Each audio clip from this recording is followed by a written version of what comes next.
오늘 본문 제목은 내가 낫고자 하느냐. 주님이 우리에게 주시는 말씀입니다. 내가 낫고자 하느냐. 우리는 누구나 낫고자 합니다.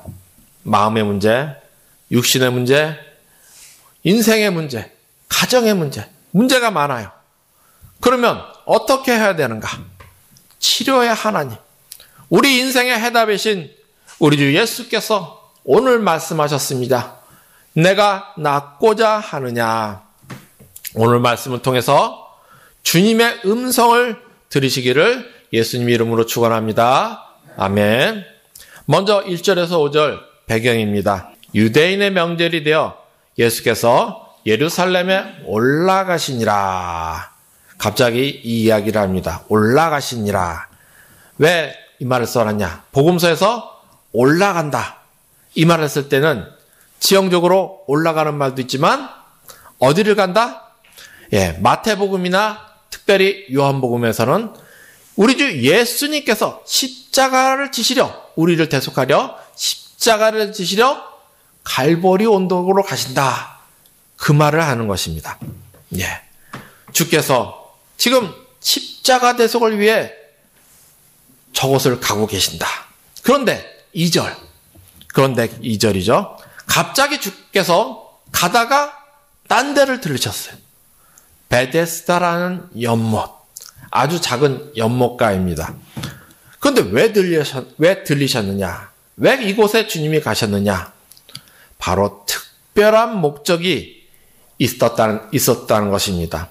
그것은 바로 5절, 거기 38배 된 병자가 있더라. 오늘 본문은 그래서 38배 된 병자 이야기가 부제목입니다.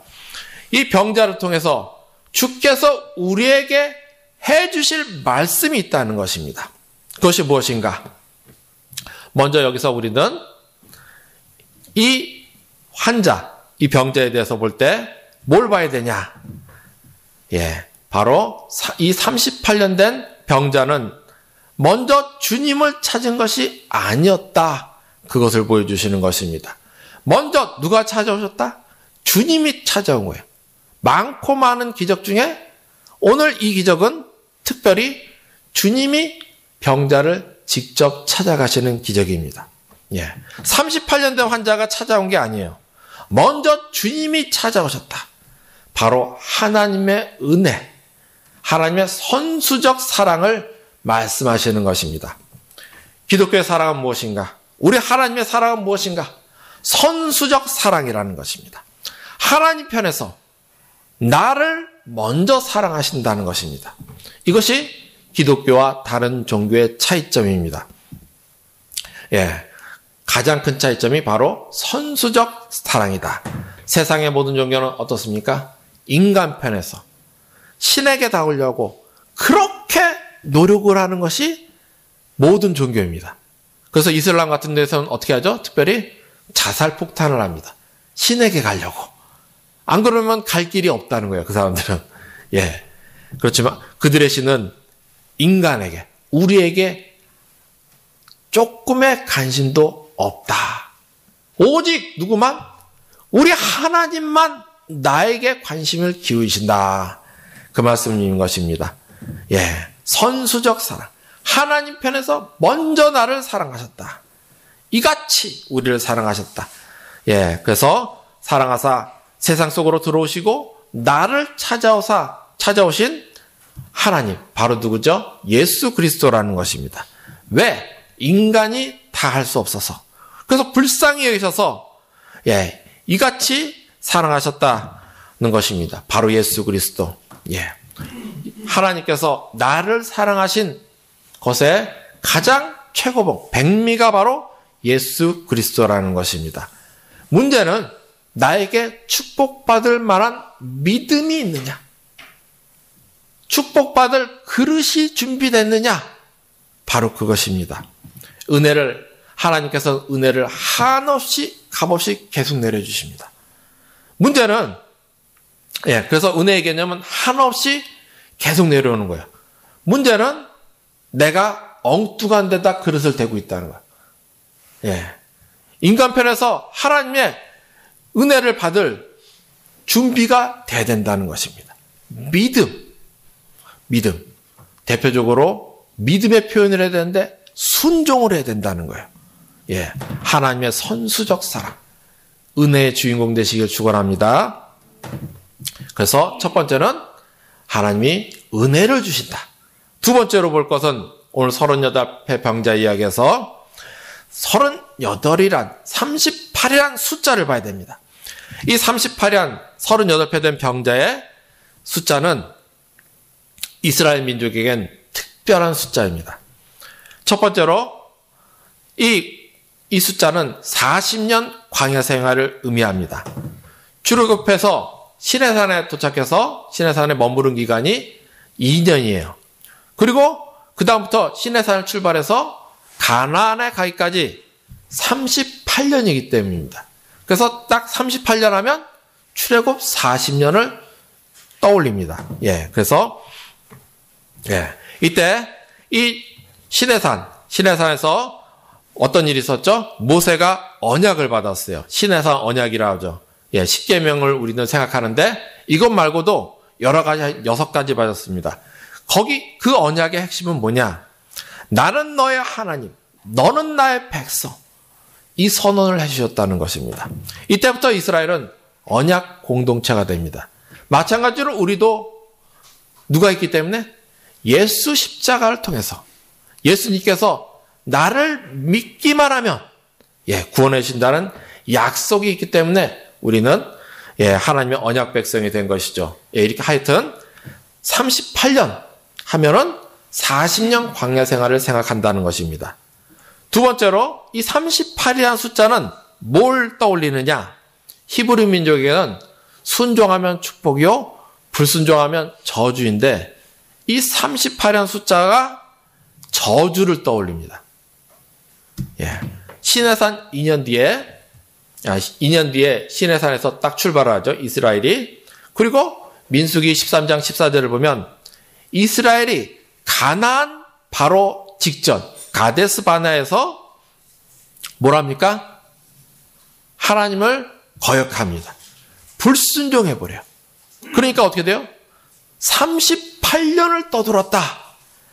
그것입니다. 그 숫자야. 그래서 38하면 저주를 생각한다는 거예요. 저주. 그래서 하나님 말씀에 순종하면 축복받고 불순종하면 저주를 받는다. 이게 자녀들에게 처음 가르치는 말씀인데 그때 저주의 숫자가 38이에요. 오늘 이 환자의 숫자가 바로 38이라는 것입니다. 그래서 불순종 38은 저주를 상징하는 단어. 그러므로 이 38년 된 병자는 뭘 의미하는가? 저주받은 인생, 불치의 병. 주님이 오셨을 때 이스라엘 민족이 바로 이 불치의 병에 걸린 환자라는 것입니다. 너희 힘으로는 아무것도 할 수 없는 구약 광야 38에 불순종했던, 그래서 저주를 받았던 그 상태로구나. 하나님이 말씀하신 거예요. 그런데도 주님은 거기에 찾아오셨다는 것입니다. 그리고 말씀하십니다. 내가 낫고자 하느냐. 근데 더 문제는 뭡니까? 그러면 그냥 하면은 되는데 엉뚱하게 딴 것만 보고 있어요. 환자가 예수님 봤습니까? 아니요. 주여, 물이 움직일 때 나를 못에 넣어주는 사람이 없나이다. 그래서 없어서 다른 사람이 먼저 들어간다. 그것만 보고, 예수를 안 보고, 생명이신 예수를 안 보고, 생명이신 예수, 희망이신 예수가 왔는데도 엉뚱한 데만 헤매 찾아가고 있다. 완전한 절망의 상태라는 것입니다. 이것이 바로 38년 된 병자의 모습이지만 동시에 우리의 모습을 상징하고 있는 것입니다. 따라서 내가 낫고자 하느냐? 오늘 주님 말씀은 바로 우리에게, 나에게 주시는 말씀인 줄 기억하시길 축원드립니다.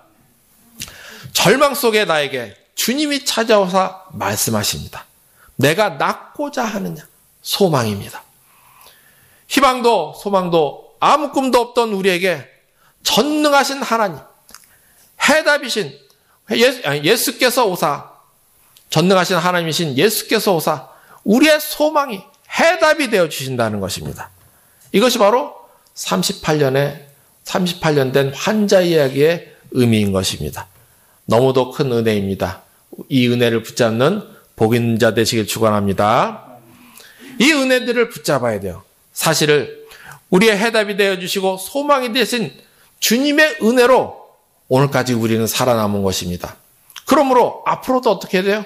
은혜를 붙잡아야 된다는 것입니다. 특별히 이 나라는 주님의 은혜로 이렇게 살아남은 민족입니다. 예, 심지어 복음 전파까지도 다른 나라하고 너무 틀려요. 은혜라는 것이 확실히 드러납니다.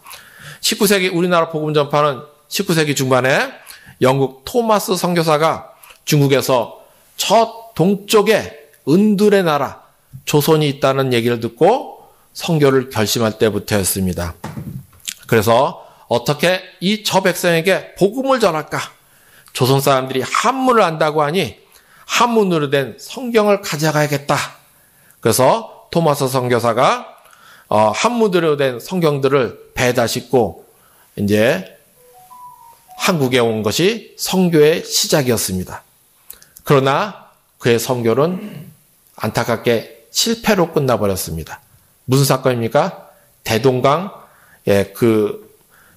대동강에서, 평양 대동강에서 우리 조선 관리들이 그 배를 공격해서 불태워버린 사건. 대원군 때 있었죠? 그 사건입니다.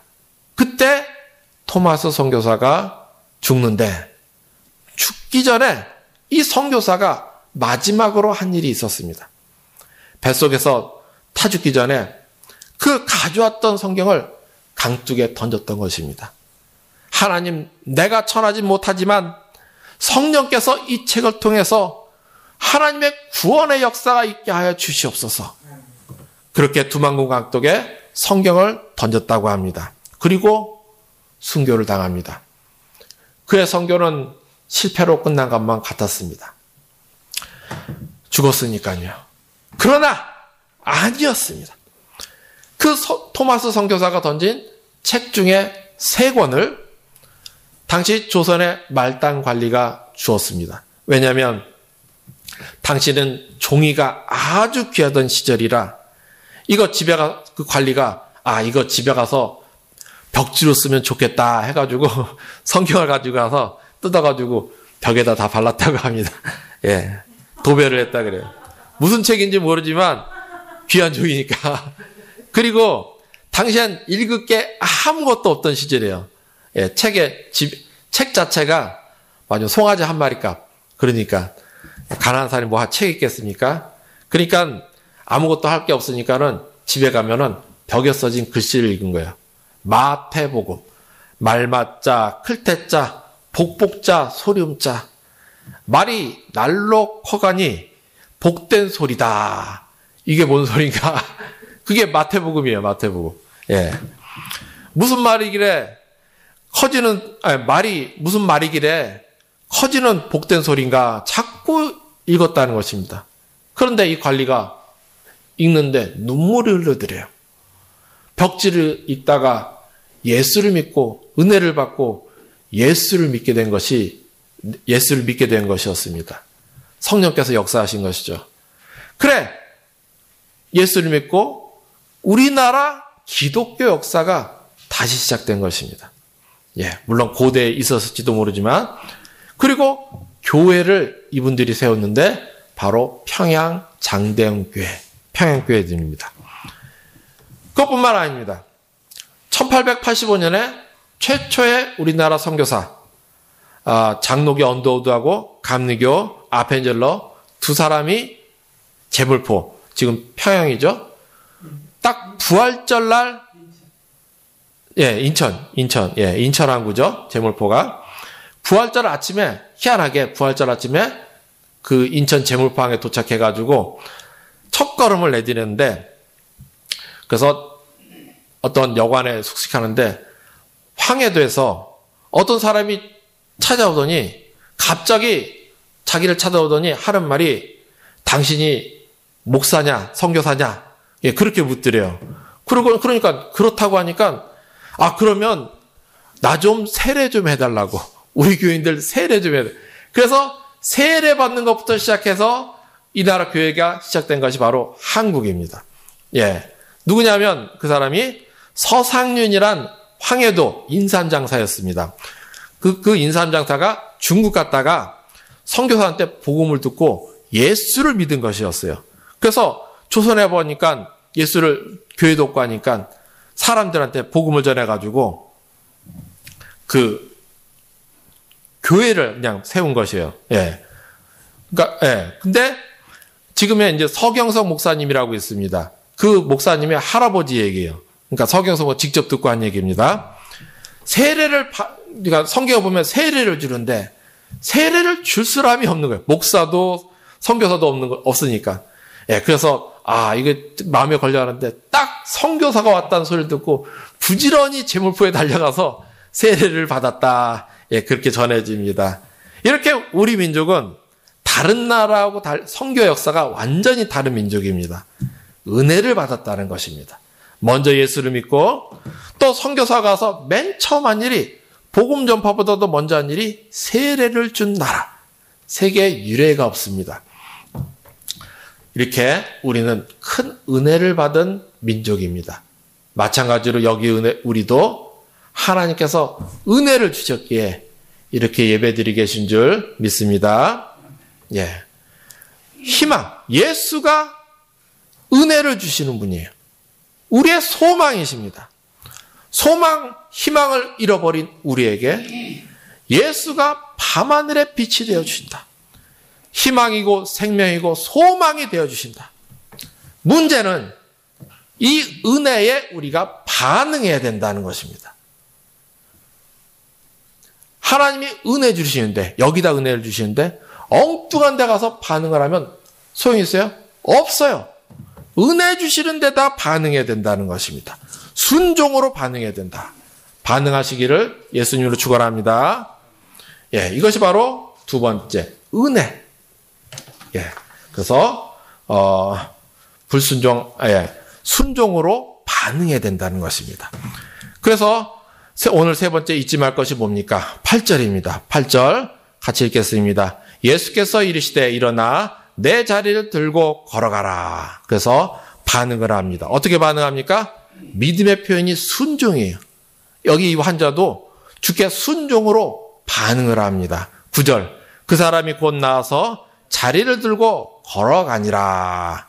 예, 직접적으로 순종했다 말은 없어도 암시적으로 즉각 말씀에 순종했고 그러니까 걸어가죠. 예. 그러자 주의 역사가 나타났다. 주의 역사가 우리에게도 임하길 축원합니다. 예, 그리고 이어진 말이 이날은 무슨 날이다? 안식이다. 안식일이니 오늘의 핵심입니다. 2차적 의미죠. 그러니까 이 사건은 주께서 그럼 무엇을 말씀하시는가? 바로 이것입니다. 2차적 의미, 숨겨진 의미. 예. 그러니까 어떤 사람이 만약 말만 해가지고 죽은 사람이 살아나면 와와 할 수 있어요. 그러나 우리 주님이 맞으면 기적을 하는 것은 별게 아닙니다. 왜? 우리 주님은 없는 것도 있게 하시며, 예, 없는 것도 있게 하시는 천지 만물의 창조자, 주권자 하나님이기 때문에.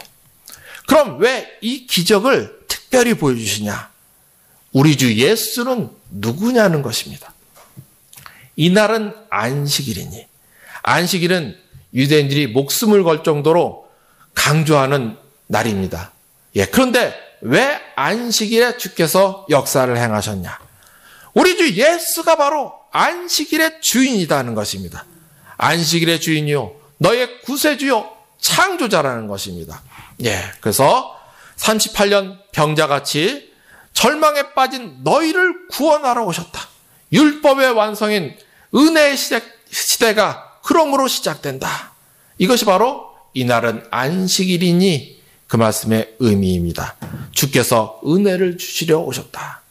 그러므로 주께 순종으로 반응해야 된다. 문제는 저들이 주께 대적을 한다는 것입니다. 오히려 대적을 해요. 10절에 보면 유대인들이 병난 사람에게 이르되 안식일인데 내가 자리를 들고 가는 것이 옳지 아니하니라. 안식일. 또 16절에 보면 그러므로 안식일에 이러한 일을 행하신다 하여 유대인들이 예수를 박해하게 된지라. 또 오늘 17절 보면 어떻게 되어 있습니까? 예수께서 그들에게 이르시되 내 아버지께서 이제까지 일하시니 나도 일한다 하시매, 오히려 또 유대인들이 하나님을 자기가 동등으로 여긴다고 하고 더 대적합니다. 이 말은 진짜 하나님이다. 아예 대놓고까지 얘기해도 못 알아들어요. 그래서 결국 저들은 어떻게 합니까? 은혜를 대적하니까. 안식일은 또 거기다가 원래 창조의 날도 있지만, 창조를 기념하는 날도 있지만 여호와의 구원을 기념하는 날입니다. 그 날이 여호와의 구원을 기념하는 게 더 커요. 근데 저들은 그 참된 안식일의 의미를 파괴하고 오히려 대적을 합니다. 결국 어떻게 됩니까? 구원과 멀어지게 되는 것입니다. 어떻게 이런 일이 발생하는가? 원인이 뭔가? 우리는 다시 38로 돌아가야 됩니다. 왜 저들이 38의 실패를 겪었는가? 38의 저주받은 상태가 되었는가? 그것을 봐야 된다는 것입니다. 그래서 왜 실패를, 저주받은 절망의 상태를 되었는가? 이를 위해서 시내산에 가보면 주께서 시내산에서 강림하사 10계명을 주시기 전에, 언약을 주시기 전에 먼저 하신 말씀이 있다는 것을 우리는 봐야 되겠습니다. 그것이 출애굽기 19장 4절 하나님의 강림장인데 거기 먼저 나오는 것이 19장 4절입니다. 거기 보면 출애굽 후에 이스라엘이 시내산에 도착하고 하나님께서 모세에게 첫 번째로 주신 말씀이 나옵니다. 4절 보면 내가 애굽 사람에게 어떻게 행하였습니까? 내가 어떻게 그 독수리 날개로 너희를 업어 내게로 인도하였음을 너희가 보았느니라. 뜬금없이 하나님께서 하시지를 강조합니다. 하나님께서 자기 자신을 두 번이나 강조하세요. 내가. 이 말은 쓸데없던 말이에요. 너무너무 중요한 말을 지금 하고 있다는 거예요. 그래서 첫 번째, 내가는 뭐냐? 내가 어떻게 행하였습니까? 어떻게 행하는지 너희들이 보고, 너희들이 듣고, 너희들이 경험하고 다 했지 않느냐? 두 번째, 내가는 내가 어떻게 독수리 날개로 너희를 업어 인도했는지, 하나님 편에서 너희를 위해 희생하고 인도했는지를 너희가 보았느니라 라는 것입니다. 너희가 보았느니라. 결국 무엇을 의미합니까? 은혜를 기억하라는 것입니다. 하나님의 은혜, 출애굽과 홍해를 가르시고 엘린과 마라와 르비딤에서 구원하신 하나님의 은혜, 여기까지 오기까지의 은혜.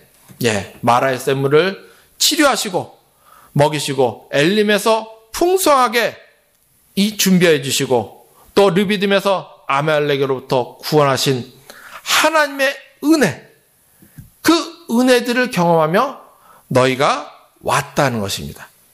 그래서 출애굽을 주는 위대한 이유는 은혜 사건을 통해서 하나님을 보라는 것입니다. 은혜 사건을 통해서 하나님을 보시길 축원합니다. 하나님은 누구신가? 치료의 하나님이다. 두 번째, 준비해 주시는 하나님이다. 너희를 보시고 항상 준비해 주시는 하나님이다. 세 번째는 승리의 하나님이다. 그래서 우리가 치료하면 여호와 라파, 준비하면 여호와 이레, 또 승리하면 여호와 니시 하나님. 자꾸 외치잖아요. 그게 그 말이에요. 우리 하나님 누구신가? 그래서 또 이 말씀을 하신 것은 앞으로도 이렇게 이끌어 주시겠다고 하는 선포입니다. 선포인과 동시에 잊지 말라고 하시는 것입니다. 그래서 그 은혜를 기억하고 이를 통해서 하나님은 누구신가? 잊지 말라. 그런데 어떻게 됐습니까? 잊어버렸다는 거예요. 그러니까 하나님을 불신하고 저주를 받아 생긴 숫자가 38이라는 숫자라는 것입니다. 38년 동안 광야를 떠돌아다녔다. 예. 그래서 38년의 의미는 40년 출애굽과 저주를 의미하게 된 것입니다. 결국 어떻게 됩니까? 우리가 낫고자 한다면 주의 은혜를 잊지 말고 하나님은 누구신가 붙잡아야 된다는 것입니다. 그래서 그 은혜에 순종해서 반응하는 삶이 되어야 된다. 반응하는 삶. 문제는 우리가 보통 은혜는 다 까먹는다는 것입니다. 예, 항상 못해준 것만 기억하고 원수만 기억하는 것이 바로 우리 모습입니다. 대부분이 이래요. 예. 그러나 그러면 안 된다는 것이죠. 특별히 성도는 은혜를 기억해야 됩니다. 하나님의 은혜, 부모님의 은혜. 그래서 어떻게 돼요? 원통한 것 하나님께 기도로 어떻게 해요? 맡겨버리고 주께 맡겨버리고 은혜에 집중하라는 것입니다. 신기해요. 원한에 집중한 사람은 망해요. 은혜에 집중하는 사람은 복을 받아요. 성경의 원리입니다. 그래서 하나님의 은혜를 잊지 말고 그래서 은혜 주신 이를 바라보면서 더욱 은혜 받기 위해 달려가라. 기억하시길 축원드립니다. 예. 그래서 은혜에 반응하는 삶을 살아야 되는데 이것이 바로 믿음입니다. 믿음을 표현하는 삶이에요. 예. 우리가 그 믿음을 표현하기 위해서 어떻게 합니까? 순종하는 것. 예. 주의 말씀을 따라 사는 것. 또 주의 사명을 따라 사는 것. 예. 그래서 여기서 우리도 이 사명 때문에 이 자리에 모여서 예배를 드리는 것입니다. 문제는 유대인들은 오히려 주를 대적해버렸다. 이 유대인 우리가 욕할 게 아니에요. 나도 이런 모습이 있지 않을까. 그러니까 항상 뭐 다 대적했다가 아니고 일부분 대적할 수가 있다. 그럼 복이 돼요? 안 된다는 것입니다. 예. 그래서 하나님의 은혜를 기억하며 우리의 삶의 모든 것에 하나님의 은혜에 반응하며 순종으로 반응하며 살아야 된다. 은혜를 망각하지 말아야 된다는 것입니다. 문제는 근데 저들은 유대인들 같은 경우는 자기 자랑을 위해서 자기 곡심, 자기 편한 것, 자기 의만을 위해서 살다 보니까 은혜는 간데간데 없어요. 예. 그것이 바로 유대인들입니다. 예, 우리도 은혜를 잃어보면 이렇게 될 수 있다. 박해하는 유대인 정도가 아니라 예수를 박해했던 유대인 정도가 아니라 저주를 받아 38년 된 병자가 될 수 있다. 예. 그러므로 어떻게 은혜에 반응하시길 축원드립니다. 순종으로. 구체적으로 어떻게 하는가? 오늘 8절입니다. 주께서 오늘 두 번 말씀하셨습니다. 첫 번째는 내가 낫고자 하느냐. 두 번째 말씀은 8절 내가 일어나 내 자리를 들고 걸어가라. 우리 따라하겠습니다. 일어나 내 자리를 들고 걸어가라. 예, 주께서 명하신 것입니다. 왜 주님은 지긋지긋하게 38년 동안 깔고 앉은 자리 얼마나 꼬랑내나겠습니까? 근데 그 자리를 들고 가라는 거예요. 왜? 이는 첫째 증거가 되기 때문입니다. 이 자리라는 단어의 의미는 신분의 의미가 있습니다. 유대인들은 자리에 따라서 사람을 구별합니다. 신분을 구별해요. 예. 그래서 특별히 이제 부자냐 가난하냐 그걸 엄청 따져요. 그러면서 너의 자리는 어떤 자리냐? 예. 주님께서 물으시는 것입니다. 이 자리를 의미할 때 보잘것없는 냄새나는 지푸라기 같은 자리가 거적대기가 너의 자리였다. 그것을 잊지 말라는 거예요. 내 원래 처절했던 상태. 예, 그래서 은혜를 잊지 않기 위해서. 그러면 이 거짓다리를 또 들고 가려 하냐? 두 번째 의미는 은혜의 의미. 그 거적대기에서 너를 구원했다는 것입니다. 하나님의 증거의 자리라는 거예요. 그래서 보잘것없지만 38년 된 너를 절망의 너를 도와준 은혜를 기억하라는 것입니다. 예. 그러므로 우리도 은혜를 입었거든 그 자리를 기억하시길 축원드립니다. 이것이 바로 사람이 짐승과 다른 점입니다. 38년 된. 문제는 우리가 그런 38년 된 불치의 병도 잊어버린다는 것입니다. 그러나 성도는 은혜를 기억하는 자 되시길 축원드립니다. 그리고 9절에 이어서 9절에 나온 말이 있죠. 곧 나와서 자리를 들고 걸어가니라. 순종입니다. 순종하라는 거예요. 순종. 은혜를 받은 자는 순종으로 그 은혜에 반응해야 된다. 말씀 순종뿐만 아니라 하나님의 뜻입니다. 하나님 뜻이 모두 포함된 말이죠. 사명도 포함되고. 그래서 우리가 어떻게 해요? 하나님 나라 확장에 대한 사명을 따라 사는 것입니다. 순종이죠. 예. 그리고 두 번째로 일어나 내 자리를 들고 걸어가라에는 중복된 명령어가 있음을 우리는 봐야 됩니다. 예, 중복된 현재 시제 명령어. 일어나라, 걸어가라. 같은 의미지만 반복이에요. 왜 이렇게 반복하냐? 동일 단어로 이렇게 한 변 명령, 그러니까 이렇게 반복하는 것은, 예, 단순히 병 고침으로 끝내지 말라는 것입니다. 병만 낫고, 아, 좋구나. 이제 어디 놀러 가야지. 그거 아니에요. 성도는 이제부터 하나님 나라를 위해서 적극적으로 살아나가야 된다는 것입니다. 부활 소망의 믿음을 가지고 더욱더 하나님 나라 중심으로 살아나가야 된다는 것입니다. 기독교는 다른 종교처럼 복받고 땡이 아니에요. 하나님 나라 일꾼의 사명을 특히 강조합니다. 예, 그래서 하나님의 은혜를 받았으면 지금 이 순간 하나님 나라를 위해서 적극적으로 살아나가야 된다.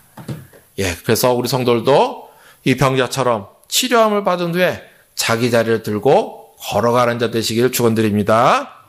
예, 이것이 바로 더 큰 축복으로 가는 비결이기 때문입니다. 두 번째 주님이 말씀하신 것을 보면 14절입니다. 같이 읽겠습니다. 그 후에 예수께서 성전에서 그 사람을 만나 이르시되 보라 내가 나왔으니 더 심한 것이 생기지 않게 다시는 죄를 범하지 말라. 더 심한 것이 생기지 않게. 이렇게 은혜를 받았음에도 망각하고 죄로 빠지면 어떻게 해요? 더 심하게 된다. 예. 그러므로 다시는 죄를 범하지 말라. 이 죄. 예. 은혜를 붙잡고 사는 게 이렇게 죄를 버리는 것입니다. 이 죄는 단순히 죄뿐만 아닙니다. 포괄적 의미죠. 하나님이 기뻐하지 않는 것. 예. 이런 모든 것을 우리는 다 버려야 된다는 거예요. 말하자면 밥 먹는 것도 편식. 우리 잘 하죠? 예, 그런 것부터 시작해가지고 우리 삶을 내 모든 곳에서 하나님이 기뻐하는 것을 해야 된다. 예를 들면 우리나라 양반주의가 있어요. 가정에서 부모가 자녀에게 사랑한다 말을 못해요. 심지어 저희 스승에서 목사님도 경주 토박이 양반집이어서 사랑한다 그 말을 못 하겠더래요. 자기는 상담학과 나와가지고 열심히 사랑해야 된다 교회에서 가르치는데 어느 날 자기 어린 딸이 아빠한테 아빠 사랑해요. 미국은 사랑해요. 그게 이제 일반적이니까. 그러면서 안겨오려고 따는데 자기도 모르게 밀어버렸대요. 그러면 그 딸이 어떻게 돼요? 충격을 받는 거예요. 평생 아빠를 갖다가 자기를 좋아하지 않는다. 예, 그런 생각을 갖더라는 것입니다. 그래서 엄청 회개하고 지금 고치려고 하는데 너무너무 힘들더래요. 예. 죄. 축복이 아닌 것은 다 제거하기 축원합니다. 아멘. 그리하여 결론입니다.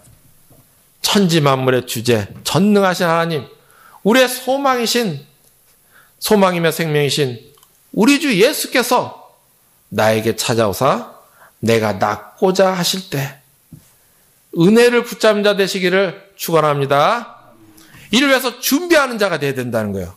특별히 우리 사순절 맞이하여 우리는 생각해야 됩니다. 여기 이 38년 된 환자의 모습, 예수를 대적한 유대인들의 모습, 그 모습이 내 속에 있는가? 더욱 깨어 기도하시길 축원드리겠습니다. 그래서 그 어떠한 상황에도 주의 은혜를 붙잡고 주님께서 앞으로 주실 은혜를 감사하면서 삶의 모든 곳에서 물어야 합니다. 예수라면 어떻게 하실 것인가? 말씀을 보며 기도로 하나님 뜻을 구해서 더욱 내 속의 죄를 찾아 회개하고 또 개혁하고 멀리함으로 주의 길을 준비하여 주께서 찾아와서 내가 낫고자 하실 때 우리 영육혼과 영육혼 인생과 가정이 치료받고 대대로 믿음의 축복의 명가를 세우며 산업을 일으키고 교회를 하나님 나라를 확장하여 우리 하나님 아버지께 영광 돌릴 수 있는 그런 복 있는 우리 생명수 식구들 되시기를 우리 주 예수 그리스도의 이름으로 축원합니다. 아멘. 기도하시겠습니다.